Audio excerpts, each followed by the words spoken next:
BKSM Orientation 2021, Part 1. We're going to talk about academic matters at BKSM, and we have our wonderful Old Testament prof, Dr. Melissa Tubbs Loya, with us from Minnesota. So grateful to you for being with us. Dr. Melissa is one of those faculty members that has been with us from the very beginning when we started in 2013, and even before the beginning, because you taught at Kansas School for Ministry on the grounds of Topeka before it was BKSM. So yeah.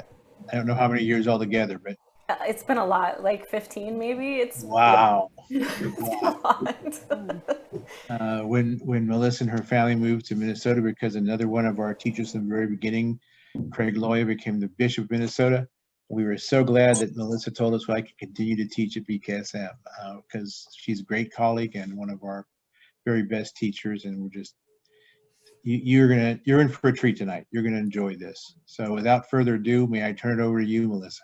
Sure, thank you. Introduce all these wonderful people. And before you begin, I would just ask everybody to make sure they are on mute. So, because when you're recording something on Zoom, if Zoom hears a paper rustling, it'll flash away from the presenter. So if you'd all mute yourself, and there'll be plenty of time for questions, and you can always put a question in the chat or other ways. So, or raise your hand in the middle. So if you would mute, please, I'd appreciate it. Yes, I would echo that if you have questions, definitely be sure to sort of jot them down either in the chat, and maybe Mother Casey can kind of keep an eye on that. Sometimes when I get talking, I sort of miss stuff that's in the chat, but I'll pause now and again for you to ask questions as you have them, because I really want to focus on the things that will be most helpful to you in this session. Generally, when I think about my own time in seminary, or when I think about teaching seminary, as I do now, or when I think about, I mean, we don't do this much anymore, but when I used to go places and I was on planes talking to strangers, when I think about that dreaded question, what do you do? And I explain to people, well, I teach Hebrew Bible.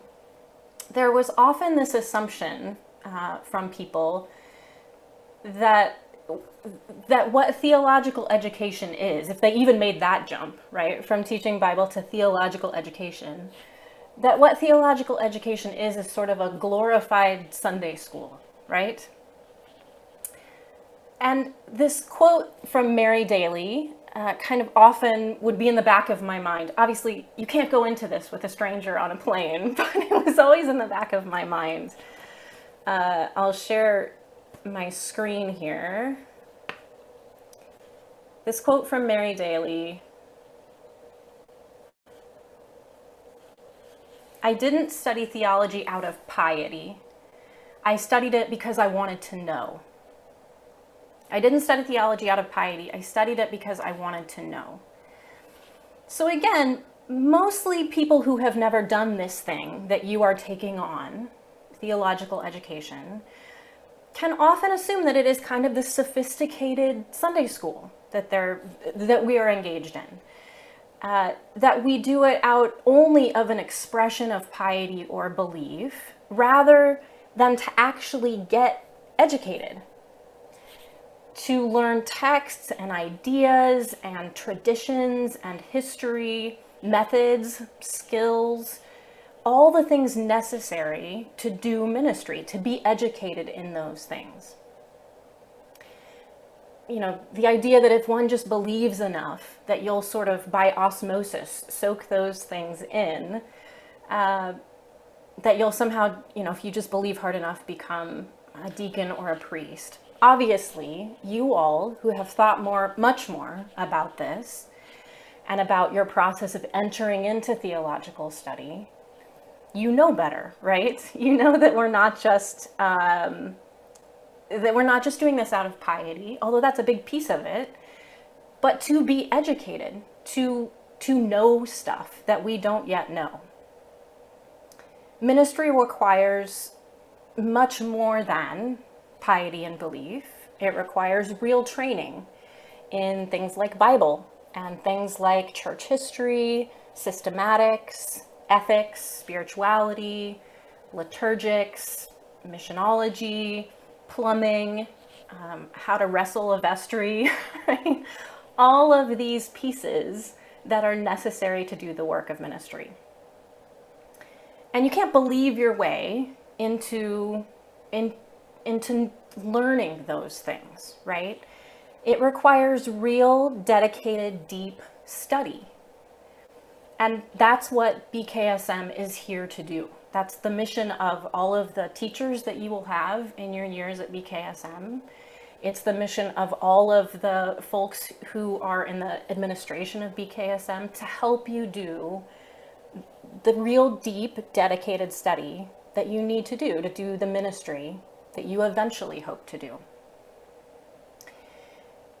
And all of that study will require kind of no small set of skills, right? You'll continue to discuss and to kind of hone in on what skills are necessary to enter into theological education as you orient yourself to BKSM. This evening's session is meant to begin a discussion of the academic skills that you will need, that you'll want to refresh in some cases or further build up in other cases to do the work of theological education. Your courses at BKSM will require a copious amount of reading. So we'll start there with reading. The primary way that you will be asked to prepare for your classes, the primary way that you will be asked to prepare for your in-class weekends in Topeka is reading. Reading primary texts, so things like the Bible, the Church Fathers, and then secondary texts as well. So texts that help support the reading that you're doing in primary sources. That will all give you a grounding in the subject that you're working in a particular course. This portion of study, kind of all the things that you will need to do to get ready for your in-class weekends, will largely be done alone, right? That reading piece of preparing will be largely done by yourself. And you'll need to find ways to get good at it and to get efficient at it. To become kind of efficient and proficient at reading closely and carefully, but also to be able to summarize and synthesize the materials that you're reading and to apply what you've learned in your reading to new questions and situations. That's what the kind of in-person weekends are meant to be. And maybe most of what you will be asked to read will be heavy lifting, right? Challenging texts and a good number of pages of those texts. So how do we do that? How do we manage that reading? How do we manage to read a lot and at the same time to read well? So some tips for reading here. Schedule and pace your reading. It's hard to retain what you're reading if you're trying to do it all at once, right? So if you are trying to cram it in all at one time, either if you're, super gung-ho and you have weeks to go, but you're still trying to sort of cram it all in, or maybe like me, you sort of put it off a little bit, right? And it needs to be done right now, and you're trying to cram it all in. Either one of those methods is not going to work well. If you can schedule and pace out your reading, it will sink in deeper for you. If you're able to make a reading schedule for yourself, using the yearly book list and course syllabi that you'll get, that will be helpful for you. So that's the first tip. Don't read too much at once. Work reading into your study schedule. Learn how to preliminarily scan a book or article. This is a super important skill to have. Read the table of contents. Read the headings, read the subheadings. That will give you a lot of information about what your book is actually about. Read the introduction to the book. Often we skip that, but you can learn a ton about what the writer thinks about their subject if you read the introduction. And then read the conclusion, because if they're a good writer, they will tie up in a neat bow for you their main arguments. If you're able to rewrite or attempt to rewrite the author's thesis in your own words, what is this book? What is this writer trying to argue? Do a thorough reading of the book to fill in your understanding. So you can get kind of a quick sketch of what a book is about by looking at the table of contents and the headings, the subheadings, by looking at the introduction and conclusion. And then you have a map for doing deep reading of the book. Take notes as you read, and then organize your notes in a way that makes sense to you. Well, I'll go back and say a little bit about that one. Take notes as you read. This is super important, especially for sources that you will be using in papers, right? The last thing you want to do is go back to your notes when you're working on a paper, go back to the notes that you read or that you wrote while reading, and see that you haven't written any page numbers, see that you haven't used quotation marks, so you're not sure if that is you summarizing the author or the author's own words. The better you can be at taking these notes as you read, the more of a gift you're giving yourself in the future when you turn back to those notes and try and use them. Don't give up, this is the next tip, don't give up reading even if you don't understand everything. So if you're able,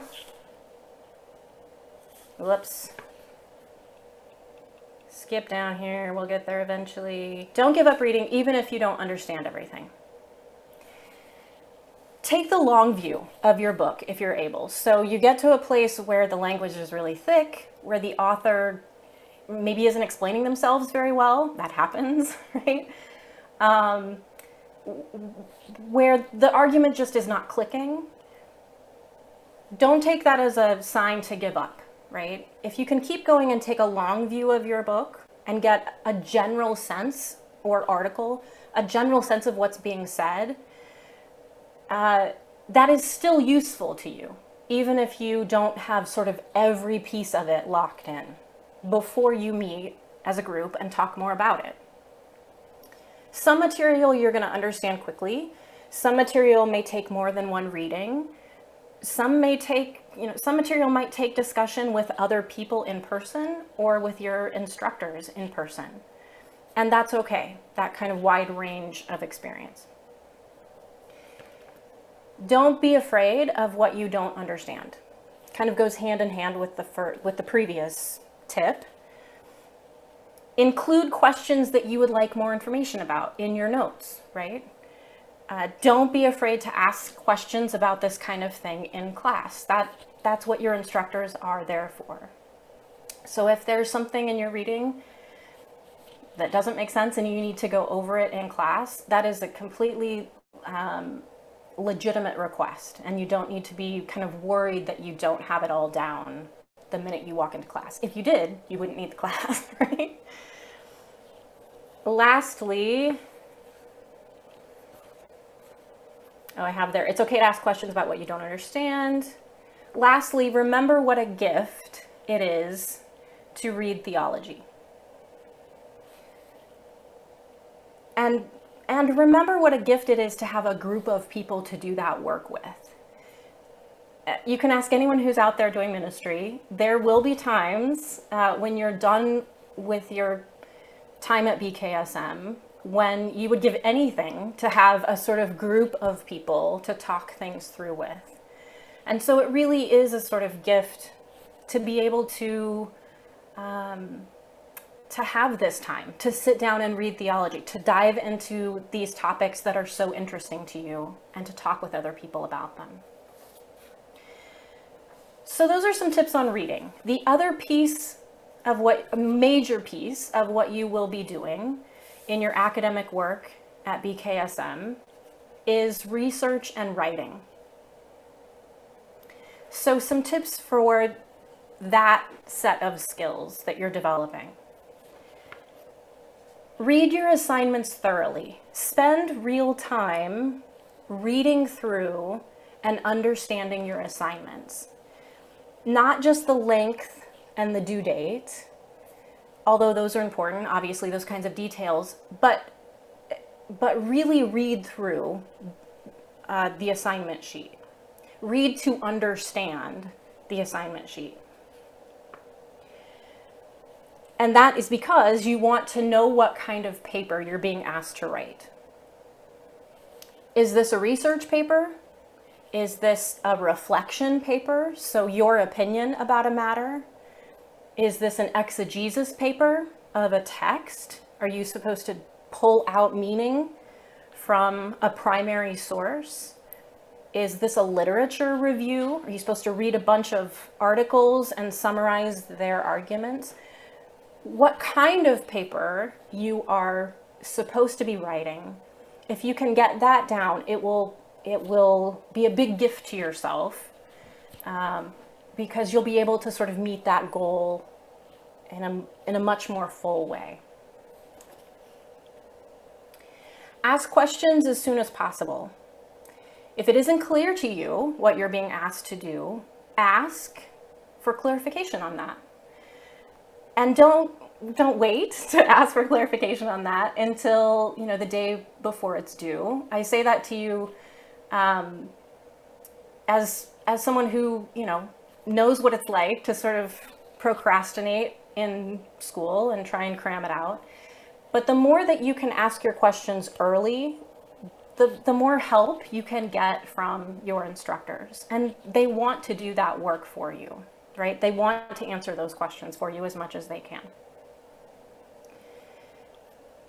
If you're still unsure, even if you've asked a bunch of questions and you still think, I don't know what an exegesis paper is, and it's freaking me out, and I have all this material that says what it is, but I still don't understand, you can always ask your instructors for sample papers if they have them.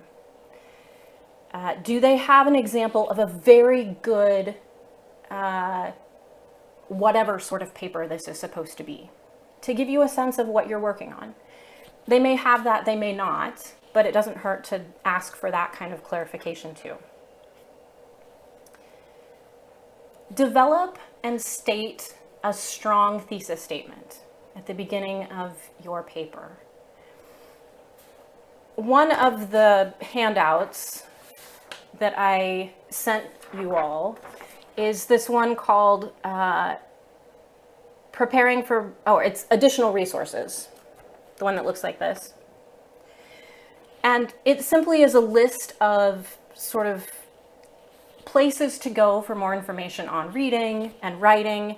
And one of the topics, places to go for how to write a better thesis statement, right? So there are kind of 3 links there that can give you more information on how to do this thing if you find yourself asking, I don't really remember what thesis statements are supposed to do. What's the benefit of them? How do I craft them? Those are great places to start. But the thing about a good thesis statement, the reason I put it on this list of kind of quick and dirty tips and tricks for research and writing, is that a really good thesis statement that's clear and concise at the beginning of your paper can go a long way to cover over other sorts of ills, right? If your reader is very clear about what you're arguing, that can really give oomph and strength to your paper. It will also help you write the rest of it better because you'll have a sense in your mind of what you're arguing. Learn how to recognize good sources versus sources that aren't suitable for academic work, academic research and writing. So look for reputable publishers, kind of standard academic publishers. And you'll get better at this the more research you do in various fields in theology. You'll start to recognize kind of the standard academic publishers in the field. So you want to look for standard academic publishers. When you're looking at journal articles, you want to be sure that you're pulling from journals that are peer reviewed, meaning other scholars decide what goes into that journal, what makes the cut, what is kind of standard enough within the community that it is seen as a legitimate contribution to the field, rather than, you know, somebody's sort of strange pet project that no one's on board with. You want to be careful of, and this one is, again, something that you'll learn to be better at. You want to be careful of using really old sources. You know, sometimes I'll have folks who are writing, not so much at BKSM, but in other places, that are writing papers, and one of their sources will be a commentary from, you know, like 1693. You want to avoid doing that simply because so much work has been done in various theological fields since 1693, right? You want to use academic sources that are up to date enough that they are kind of coming out of the newest research in a field. There are always, I'll say a caveat here, there are always going to be kind of standard books, right, that were written, I mean, in biblical studies, some of these were written 100 years ago or more, that are so important to the field that people still reference them and their theories. But my point here, especially as you're starting out, don't reach back to 1693, right? Try and stay closer to the time that we are in now with the folks who are sort of influenced by all that past information, but who are still doing new work. Individual instructors will have kind of different standards for this piece of it, but I put that out there just as something to keep in the back of your mind as you're doing research for your writing. Beware of the internet. Unless it is to find books or articles that have been published elsewhere by reputable scholarly sources, at least in my courses, I tell my students to be wary of using the internet, right? You can find a lot of weird stuff about the Bible online. I know that's not a surprise to you. You want to always be sure, again, that for academic work, you are pulling from academic sources. So if you have questions about that as you're doing your work, your instructors are also there to help you kind of get better at doing that piece of it on your own. Learn and be consistent with one citation method. BKSM, I think this is still the case. Is this still the case, Mother Casey, that you all follow Turabian? Yes. Okay. I didn't want to say it and then have that not be the case. But BKSM prefers Kate Turabian's Handbook of Style. It's a manual for writers of term papers and theses and dissertations. I can't remember the title, but everybody just calls it Turabian. It is a manual that will walk you through how to properly cite materials that you use from secondary sources. It will walk you through every detail of how to do that, right? Every different sort of configuration of the information that you need from a book versus an encyclopedia versus a monograph versus an article. It is a handbook that tells you how to do each piece of that. So you want to choose one method of citation. I would really encourage Turabian since it's the school's kind of preferred method, and then be consistent with that. Do you want to go all embedded with your notes? Do you want to go all footnotes? The more that you can sort of put it in your mind that this is now the way that you are going to have to deal with every source that you use in your academic work from here until the end of time, the better. It can seem overwhelming at first, right? It's not a slim volume, Turabian. But again, the more that you get to learn to use it, the more natural it will feel. And I will also say this as another caveat. You will find every student in any field at any point in time has felt the kind of angst of different instructors requiring sort of different specific and sometimes specialized citation methods. So you have to sort of be a little bit flexible with that. You will run into, some folks might tell you only embed, some folks might tell you only do footnotes. But again, if you can get super familiar with one method, Turabian, for example, you will be able to kind of weather those particularities in different classes more easily.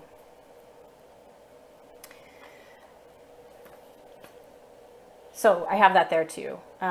There's Turabian's information there at the bottom of the slide, and you have that also on the additional resources page there at the bottom. Plagiarism. Let's talk plagiarism, because learning a consistent method of citing your sources is meant to help you avoid this thing, plagiarism, right? Don't do it. That's the bottom line. But it is a very complicated sort of question, how to avoid plagiarism. And so we're going to spend some real time trying to unpack that here. We'll go through some sort of overview of what plagiarism is, and then I want to put you into breakout groups, and you'll get a chance to look at some examples and to decide for yourselves together whether or not this constitutes plagiarism, to give you a chance to sort of use the skills you're developing here. So a definition of plagiarism: the false assumption of authorship, the wrongful act of taking the product of another person's mind and presenting it as one's own. The purposeful, or I would add inadvertent, taking of someone else's ideas or words and passing them off as your own. Not giving credit to a source, in other words. It's a big deal. It is essentially theft of another person's thoughts and words, ideas. And it will matter if you plagiarize.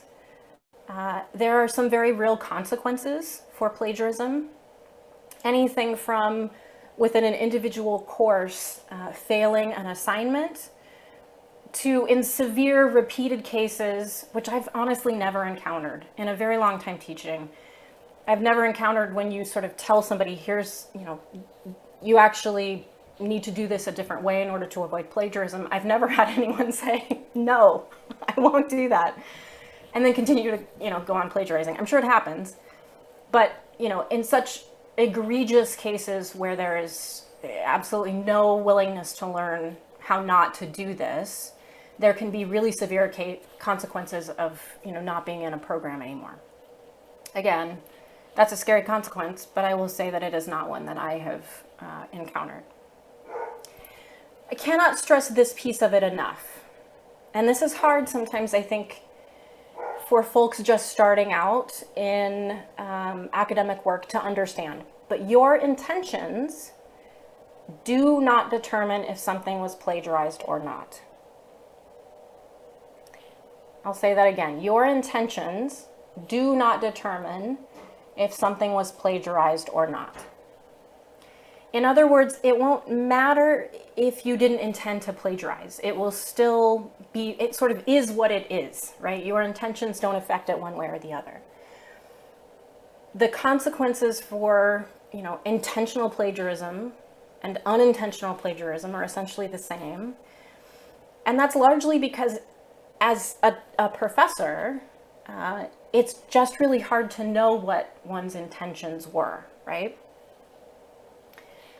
And we'll talk more about that. So you have to know precisely what it is, what plagiarism is, and then avoid it. So examples of plagiarism. We have some very obvious examples, the kind of examples that you would give if I asked you, what is plagiarism? Buying a paper off the internet and putting your own name on it and turning it in. Having someone help you write your paper, right? Allowing someone else to do the work for you and then putting your name on it and turning that in. Copying word for word from a source without quotation marks around it and citation. Both of those pieces have to be present in order for you to be properly citing your sources. So it is plagiarism, and this can sort of throw some folks who are new to this way of doing academic work. But it is technically plagiarism if you quote word for word from a source and you cite it, but you did not put the piece that you took in quotation marks, right? Because you are essentially claiming those words are your own if they are not marked very clearly as coming from someone else. And that's what the quotation marks do. Again, we'll talk more about these examples here in a second when we work through some kind of real life plagiarism or not plagiarism examples. Another example of plagiarism, paraphrasing without giving credit to the original source. So putting something in your own words, but really taking the idea from a source, putting it in your own words, and then not citing that source. It is theft of someone else's ideas. Using information that is not common knowledge without giving credit to an original source. This one is tricky, and it's one that you will probably continue to ask yourself about as you write your papers for BKSM. What falls under common knowledge in a particular field and what doesn't? Sometimes when you're first starting out writing academically, it can feel like you're citing everything, right? Because you're learning all these new things and all this information is coming from elsewhere. I would say my personal approach as an instructor, I might guide you in a paper that is kind of overly cited, right? I might say, you might not need to, this is common knowledge, you might not need to cite this, or you could group citations in this way, but I'm not going to sort of take off points or give you a downgrade for too much citation, right? On the other hand, if you're going to err, in other words, erring on the side of citing everything in sight might be something to work on, but it's not something that you are probably going to get downgraded on. On the other hand, not citing enough, that's not the direction that you want to go. So, using information that is not common knowledge, again, as one example, in my field, if you were writing a paragraph and you were saying, you were giving a bunch of dates for kings, you were talking about Assyrian kings, you were talking about Babylonian kings and when they ruled, that material probably is not common knowledge that you just pulled off the top of your head, right? You're getting that history from somewhere. And so in that case, you would need to offer some kind of citation for those sorts of historical details that are not particularly common knowledge. If you were to say something like, the book of Job is wisdom literature, that's pretty general. That's pretty common. That might be an example of something that you could assume most people know. All right. Before we break into groups, I just want to check to make sure that we've talked about paraphrasing, learning how to paraphrase, right? It's not enough. I should say this before we break into groups, because this will help you with your activity that you're going to do. Paraphrasing, so taking information from a source, putting it in your own words, and then using it in your paper and citing it. You have to learn how to do that properly, right? Let me go back a slide here. So we're talking examples of plagiarism, buying a paper, obviously, helping someone write your paper, copying word for word, paraphrasing without giving credit to the original. Let's say you do give credit to the original, but in your paraphrase, you're just substituting, you've got your thesaurus out essentially, and you're substituting different words that have the same meaning in the same order, or you're just kind of switching a couple of words around. You're essentially not changing the source that you are citing. You're not really putting it in your own words. In essence, you're not really paraphrasing. That would be considered plagiarism.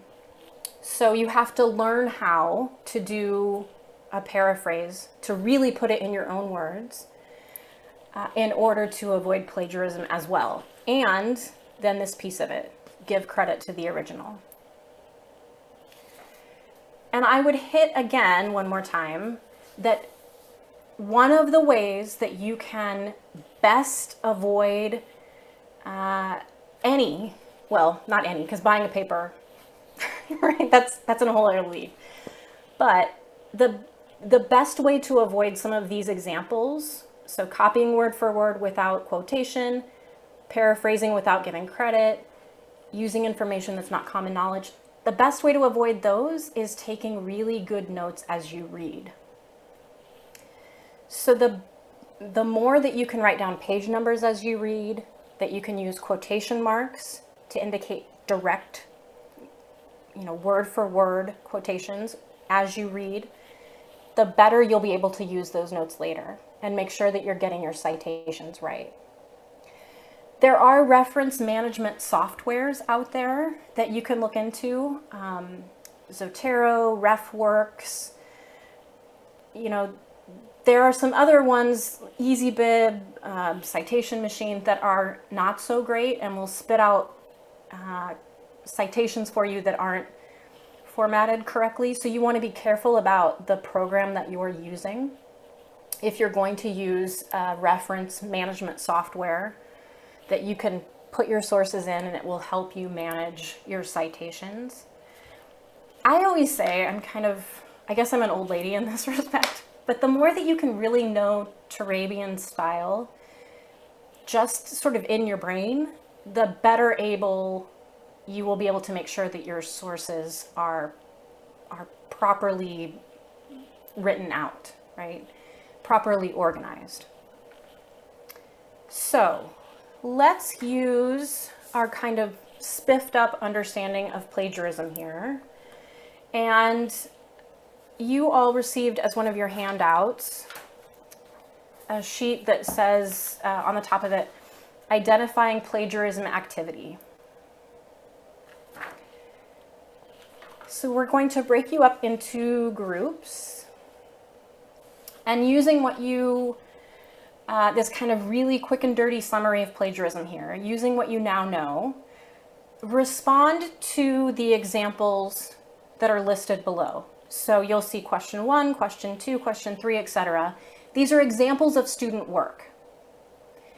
For each question here, you're going to use the original source, which is printed for you.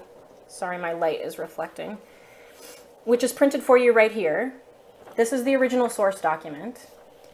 And you're going to use that original source document to decide whether the student work properly cites the passage, or is this an example of plagiarism? So they're using this original source. Are they doing that in the right way? Do they have all the pieces? Do they have the quotation marks and the citation?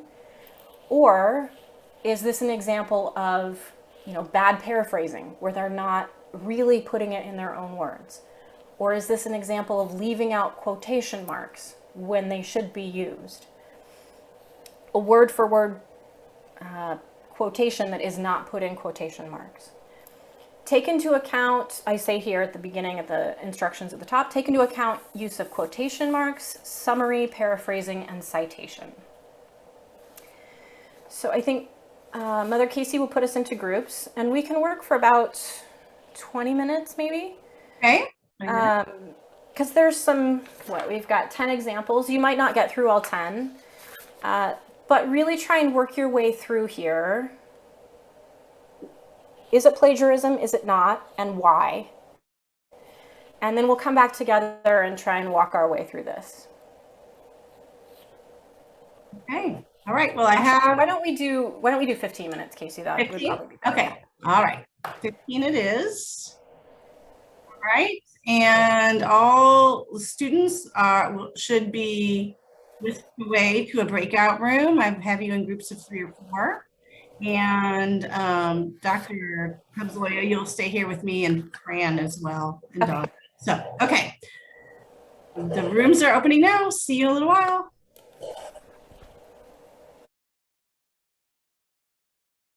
Coming back. Okay. Here they come.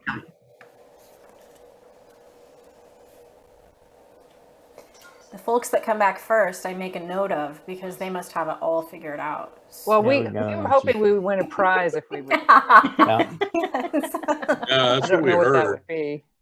Let me get to that document again. That was interesting, though. I'm sure we'll have some interesting There's some tough ones. to share. There are some tough ones. Yep. And I'll say this again when everybody's back, but writing is an art, and so some of them are not cut and dry, I would say. Examples.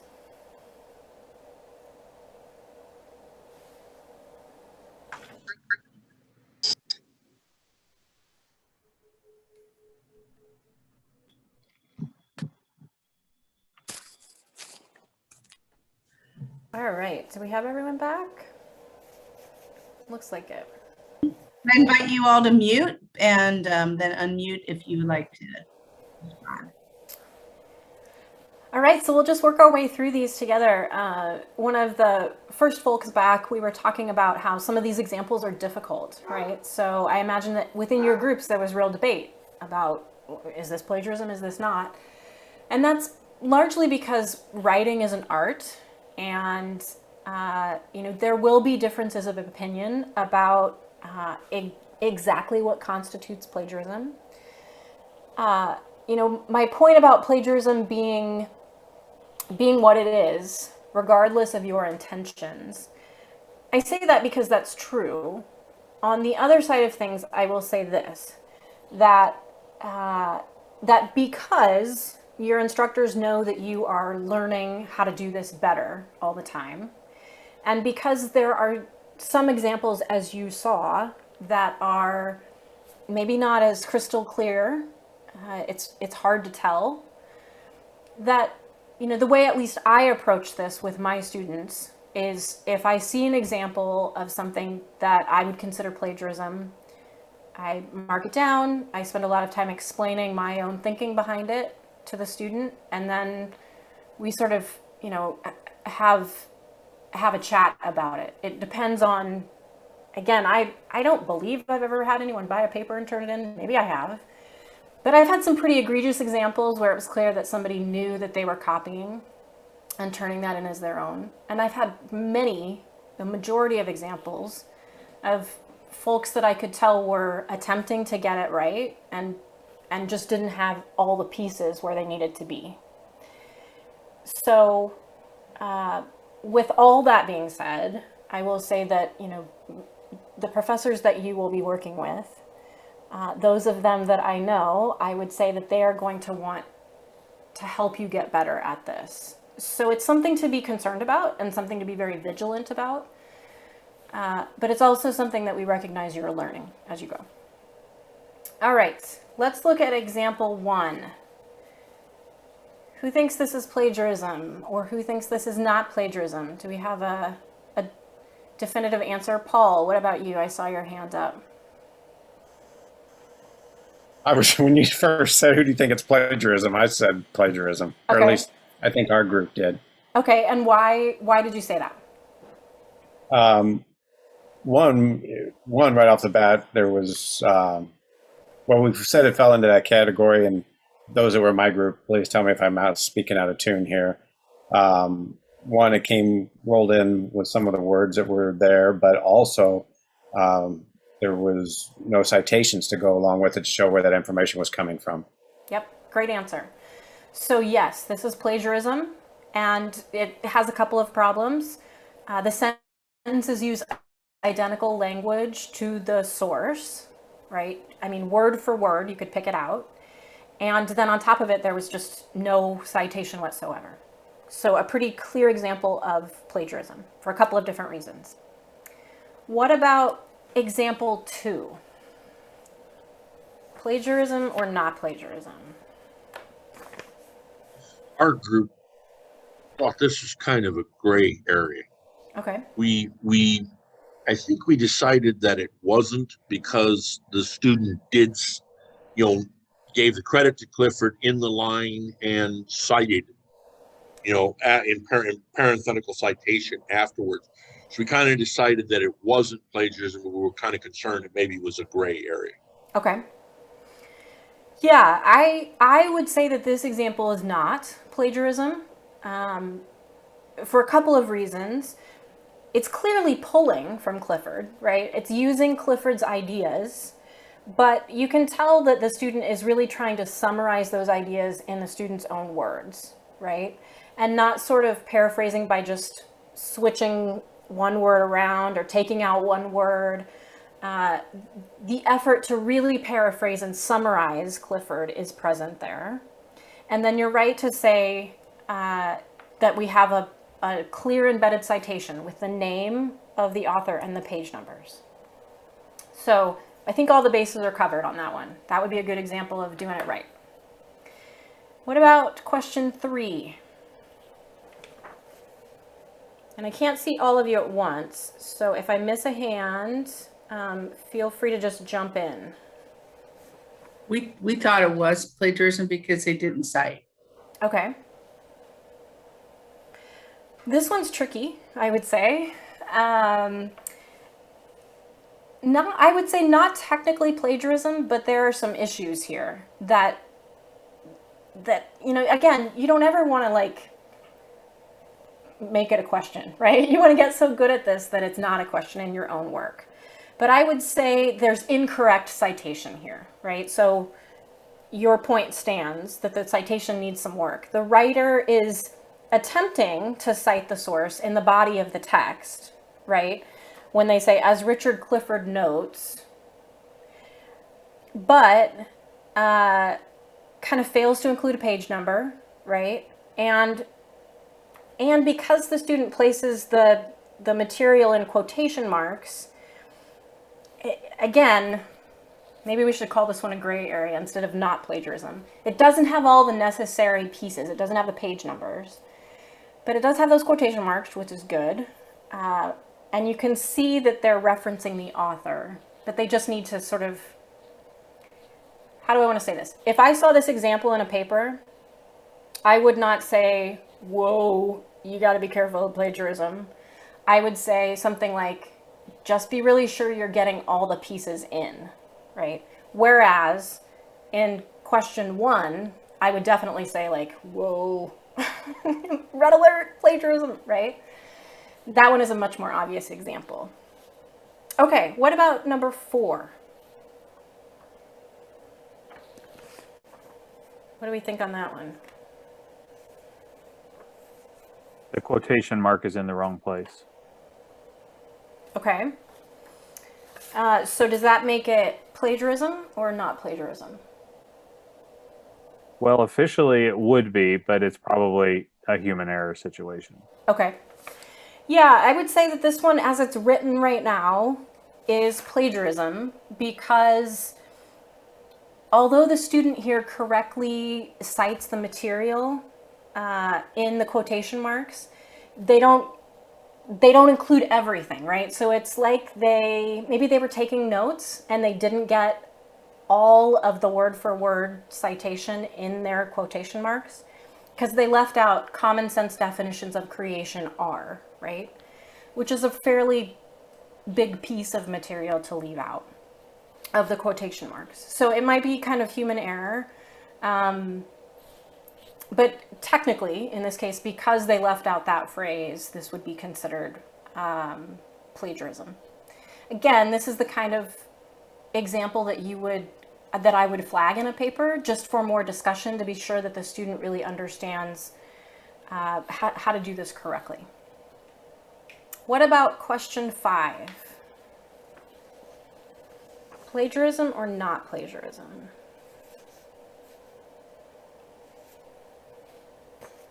Our group This is said that one- it wasn't. Oh. Sorry. Actually, I was in the same group with Jim. I was Oh. going to say that it looks as though, and I might be wrong here, but it's almost, he's saying, or she, whoever wrote the paper, Right. Clifford argues, but it sounds as though this is actually the argument of Arvid Kappelrud in that excerpt. Right. So that's So and perhaps then they the didn't- citation's wrong. Okay. Of course. Right. So, in a situation like this, it's technically not plagiarism. The sentence summarizes Clifford's claim here and then correctly identifies the source. But you're right that it could perhaps be parsed out a little better and be clear here. I always tell folks that if you're writing, if you're using a source and your source quotes another source, that it's always good practice if you can. And I realize that, especially with COVID these days, it's hard to get to a library and not everything is online. But if you can go back to the source that's being quoted, it can be really helpful. Not only because it will give you more information about your topic, right? If your source that you find valuable is quoting someone else, then that's like them giving the thumbs up to that other source. But you would be surprised how many times academics even get their quotations wrong. I mean, sometimes you go back to the original source and you're like, oh, it doesn't exactly say what they have in their quotation, and you want to be sure to get it right. So that one's complicated, right? But technically not plagiarism in that they have all the information there. But I think Joyce is right to point out that maybe they could tweak that a little better. Should they have also had quotes at some point in this or no? In number 5, Yeah. I think that's enough of a summary, I would say. Was there a particular string of words that you found there that you felt like was direct quotation?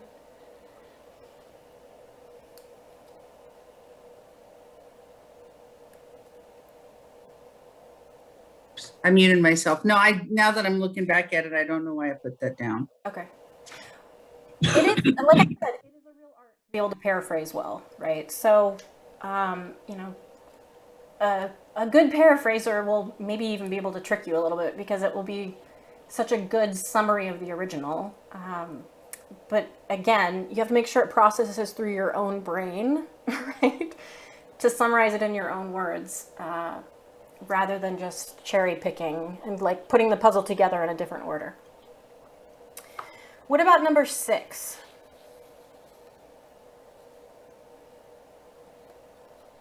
Anyone have thoughts on that one?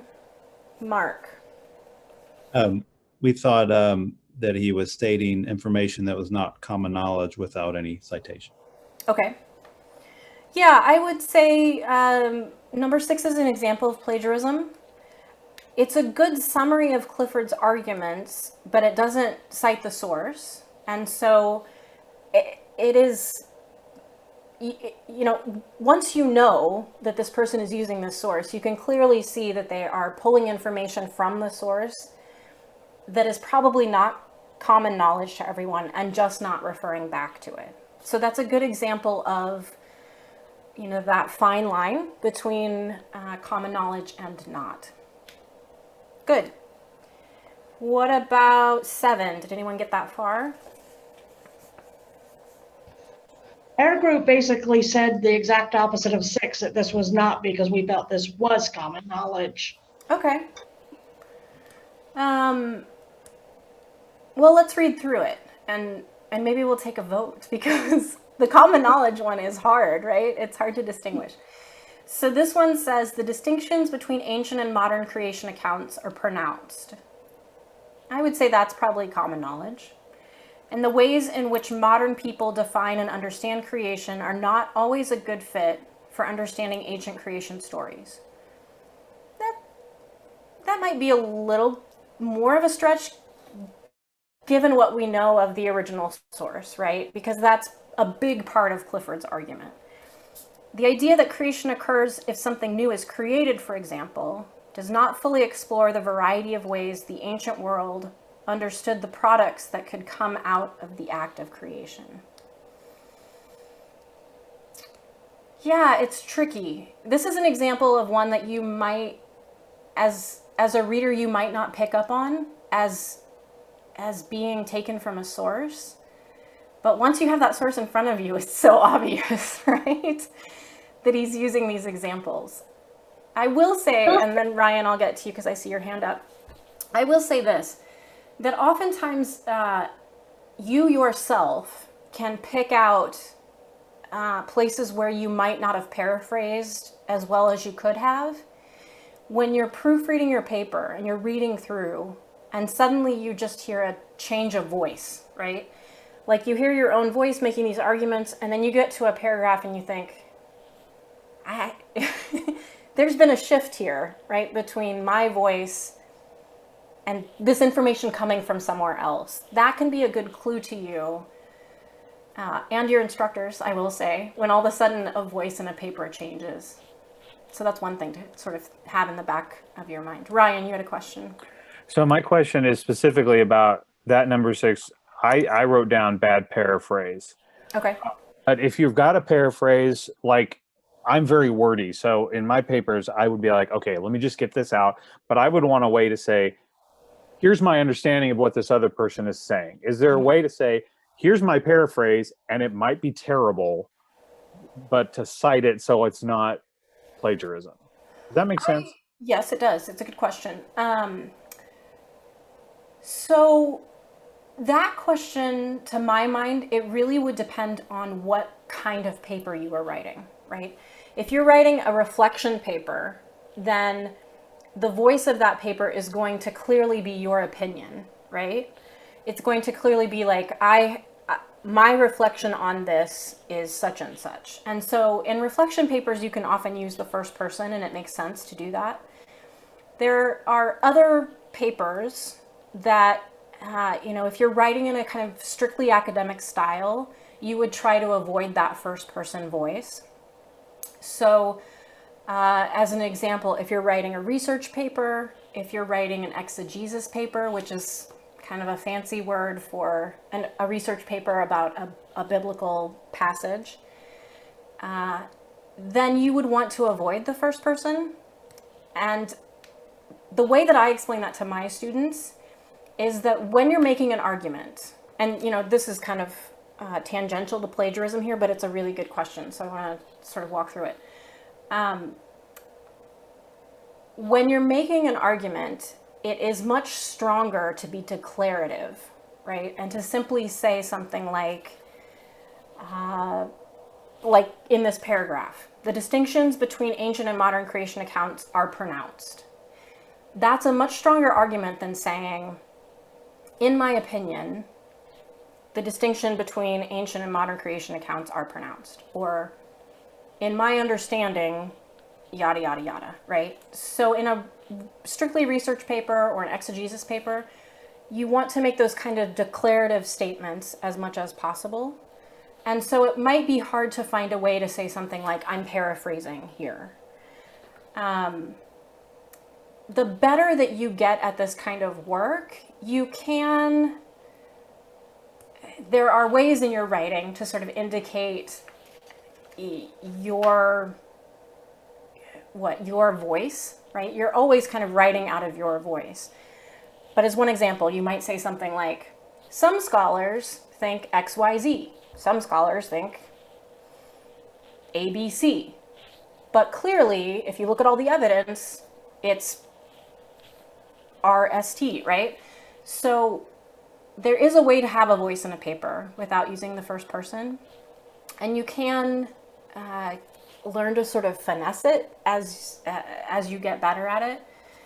But I would say the answer to your question about whether or not you can just flag it and say, I'm paraphrasing here, really sort of depends on the paper that you're writing. I will also say, as a much shorter answer, if you were to do that in a paper, any kind of paper, I don't think that you're going to get dinged for that, right? I don't think any instructor is going to say like, that's not what we do here. So I think that instinct is probably a good one. But as you become a better academic writer, you might find different ways of doing that, of achieving that goal. As a long answer. Well, that's okay. So if you're not writing in the first person and you are paraphrasing, but you're concerned about, because it's kind of an arbitrary on the part of the person grading you, is there a fail-safe way knowing, or is it just always safe? When I used to write papers, they were mostly quotes with a little and therefores sprinkled in as I put my thoughts together using other people's words. Right. Because I was deathly afraid of. Right. So yeah.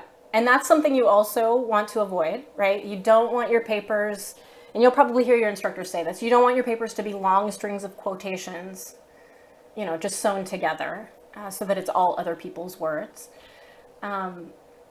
So I would say the fail-safe there would be to always be sure that you have an embedded citation.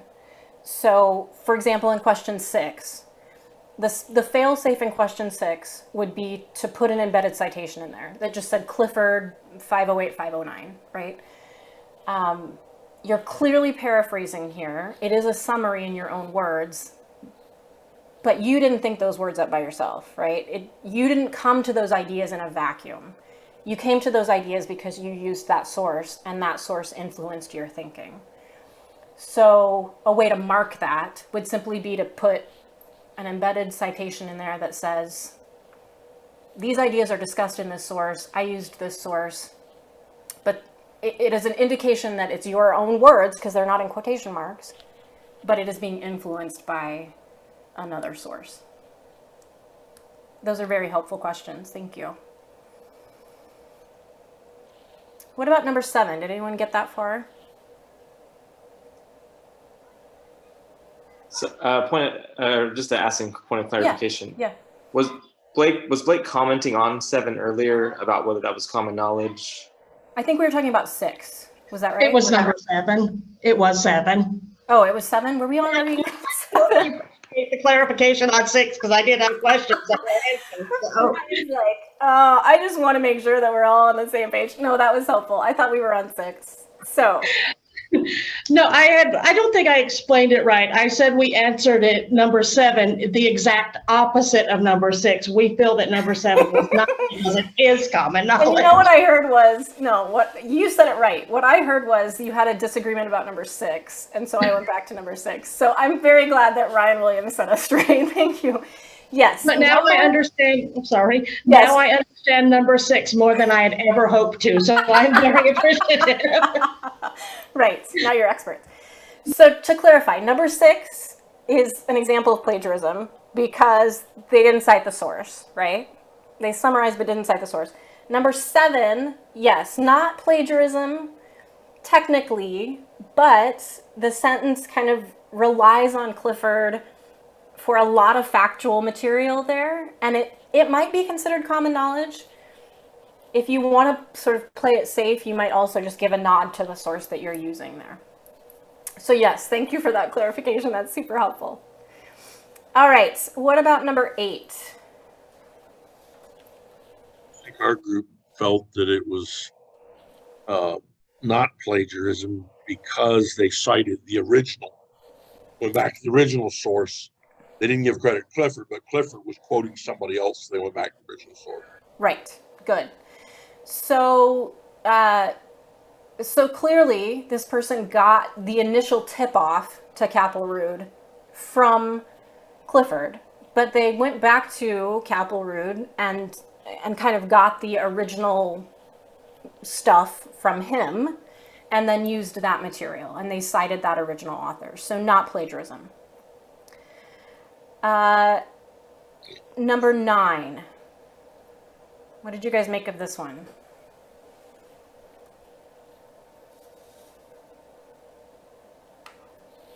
This one's hard.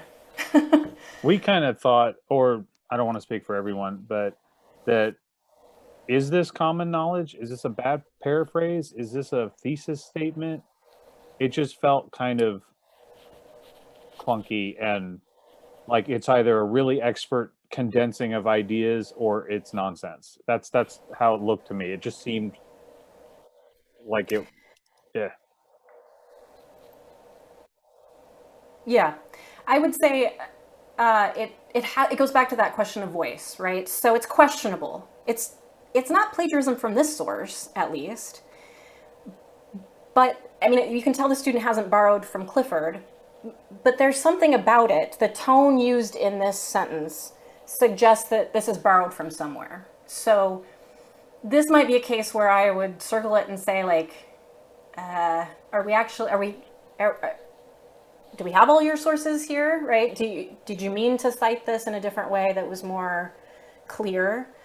It goes back to that question of reading through your paper and catching tone.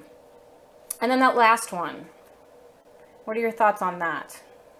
Number 10.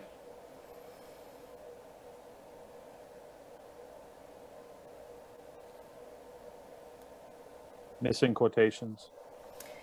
Yeah, I would say this one's plagiarism, largely because it just kind of cherry picks the key terms from Clifford and uses them, right? So it uses several words and phrases from Clifford. It's, again, that kind of putting the puzzle together in a different order. It's bad paraphrasing, essentially. It also has problems with punctuation. This one's a hot mess, right? Don't copy number 10. Mother Casey has a copy of the answer key for this activity where I walk through and tell you which one's which and why. And she can send that to you so that you have a copy of that if it's helpful. Again, we spend some real time discussing plagiarism because it's tricky to learn how to do it right, to learn how to properly cite your sources. But I hope that looking at a few examples here can be useful to you. Kind of real world situations to get you thinking about what this looks like. So we have just 5 minutes left, and I want to run through super quickly here some suggestions for time management for the academic work that you will be doing. And again, this is in the PowerPoint, so it's something that you will have to look at on your own. So don't feel like you have to kind of cram this all in 5 minutes, and I'll just hit some of the highlights here. Time management is a highly personalized skill. So what that means is you have to find a system for doing your academic work that works for you. You're adults, you've been managing your lives for a long time, right? At the same time, you're doing something new here. And so even for seasoned students, it can be a real juggle between life and work sometimes and study on top of all of that. So the sooner you can kind of find your rhythm and a system that works for you, the better for you. BKSM classes move quickly. They're intense and you have to kind of go at them pretty hard, just the nature of how the program is put together. You'll do yourself a favor by, again, by getting a jump on your reading as soon as you can and taking good notes while you're doing it. When you get a course syllabus, be sure that you read it really carefully and that you understand it and that you ask questions about it kind of as soon as they come up for you. And if you are a calendar person, getting stuff marked down on your calendar so that you are conscious that you're doing this entirely new thing and that it's going to take up real portions of your time can be really useful. You'll have to prioritize, right? I'll be super honest here with you and tell you that it will be a real challenge to do everything that is required of you at BKSM and to do everything that is required of you of your life at 100% all the time. I will also be real honest with you here and say, as the wife of a priest, that does not get easier when you leave BKSM. It gets harder, right? So this work-life balance is something you'll start in seminary and you will continue to hone as you go along. Learning to prioritize is a real gift that you can give yourself. And again, finding a way to do that is quite personal because some ways will work for some of you and not for others. One suggestion that I have for you, let me pull this back up. One way you might go about doing this is to use something like the Kodi Matrix. So here, he divides things into kind of 4 quadrants of tasks. And some of you might do this on paper. Some of you might just kind of keep this mentally in your mind. Again, find the system that works for you. But essentially, you can see what he's doing here, right? Dividing things into 4 quadrants, urgent and important. So these things in number 1 need to be completed ASAP. So, finish your pre-class papers that are due tomorrow. That's in this box. It has to be done now, and there will be real consequences, like a lower grade, if it's not done now. The second box, or quadrant, is for not urgent but important. So not currently time sensitive, you have some time to work on it, but if you don't start to work on it, eventually things will fall apart, right? It's still very important to your goals. So things like researching for a final paper. It's not due yet, it's not in the number 1 box yet, it will move there, like the night before it's due, right? But here is still something you have to work on long term.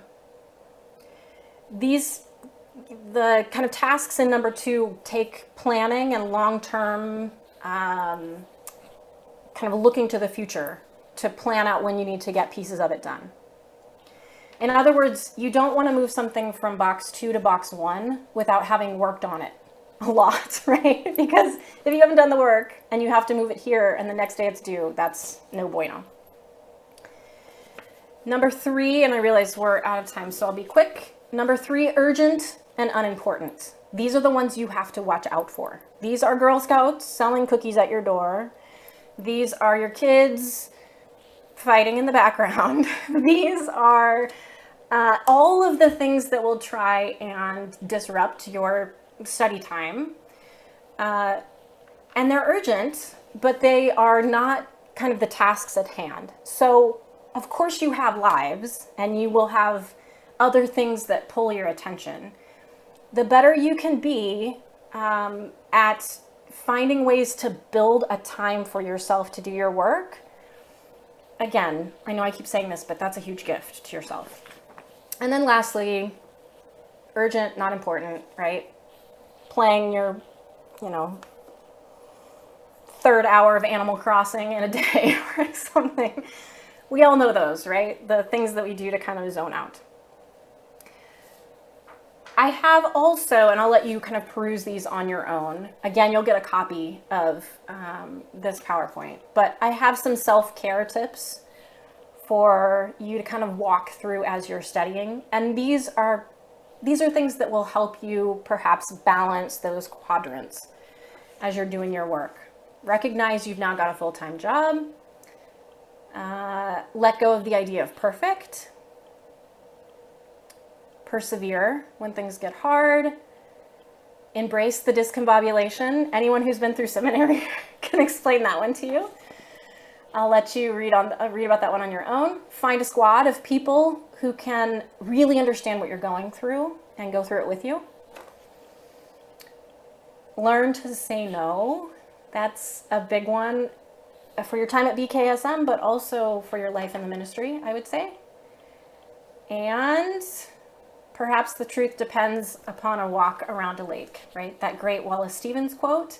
Sometimes you just need to put this aside and walk around and get yourself plugged back in order to do the work that you're required to do. So again, I will have Mother Casey send you these documents so that you have them. And we are done. Thank you, Yes. Dr. Tubbs Loya, for once again, just it's sort of a fire hose of information, we realize, for all of you. But we hope this gives you a starting point as you are re-entering the academic world. So for some of you, it's been not so long, a hot minute. For others, it's been quite a while. So I would say faculty are 100% here to see you succeed. This is not a weed out program. We are That's right. here to see you succeed, right? And to equip you with the knowledge and skills and the spiritual grounding for your vocation. So we are nothing but supportive as you begin this academic process and throughout, in fact. So thank you, Melissa, for sharing of your time with us. And I wonder if, so we're officially done, but if any of you, and Melissa, you don't need to stay. Well, thank you. But if anyone wants to stay on a few minutes with me, if you've got any questions, I will hang out and have some Alphas hours for as long as you need. But otherwise, we'll see you next week, and we're going to be talking about sort of all the policies and procedures, how to pay bills, and rotas for customary for worship, also all sorts of things. So to help prepare you to be present next month. So thank you. Thank you all. Thanks so much, Take Melissa. care. Yep. Thanks to everybody. Yep. Yes, thank you. This was really helpful. I'm glad.